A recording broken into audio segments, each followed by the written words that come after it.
The morning sun warmed the bustling market square. 10-year-old Leo watched people move between stalls laden with goods. There was a joyful energy in the air. No money changed hands here. This was a market of bartering, of trading skills and goods for what people needed. Leo had been coming to the market with his family since he was little. He loved the sights and sounds, the friendly haggling, the laughter shared between friends and neighbors. Today, he was old enough to participate in the trading himself. His basket felt heavy with the weight of ripe, red apples from his family's orchard. Each apple represented not just a fruit, but a story, a connection to the earth and the effort of his family's labor. He was eager to see what stories he would trade them for today. Leo approached Mrs. Willowbrook, the storyteller. Her stall was always surrounded by children, their eyes wide with wonder as they listened to her tales.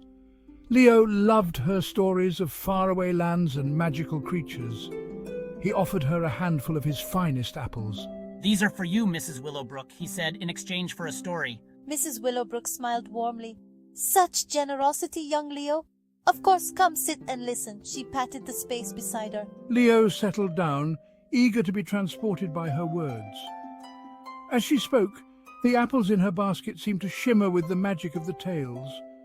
Leo realized that the real magic wasn't in the stories themselves, but in the exchange, in the connection forged through sharing. Leo spent the rest of the morning exploring the market. He traded apples for freshly baked bread, honey from Mr. Johnson's beehives, and seeds for his mother's garden. Each exchange was a conversation, a chance to connect and learn. He watched as others traded their skills and services. A carpenter repaired a farmer's cart in exchange for a sack of potatoes. A young woman traded her beautiful hand-stitched clothes for a haircut from the village barber. The market hummed with activity, a symphony of bartering and exchange. It wasn't just about goods changing hands, but about people helping each other, sharing their talents, and building a strong and resilient community. "I traded some of my carpentry work for Mrs. Miller's delicious goat cheese," his father said, a twinkle in his eye. "And I helped Mr. Thompson fix his fence in exchange for some of his famous apple pie," his mother added with a smile. Leo recounted his trades, the feeling of accomplishment warming him from the inside out. You know, his grandfather said, his voice filled with wisdom, before money, people always helped each other out. It's in our nature to share and to build community. As Leo listened to his family talk, he realized that the market was more than just a place to trade. It was the heart of their community, a place where bonds were strengthened through sharing and cooperation. In a world without money, people depended on each other, and that brought them closer together. He thought about the smiles he had seen, the laughter he had heard, the genuine care and concern people had for one another. This was a community built on trust, respect, and a shared understanding that they were all in this together.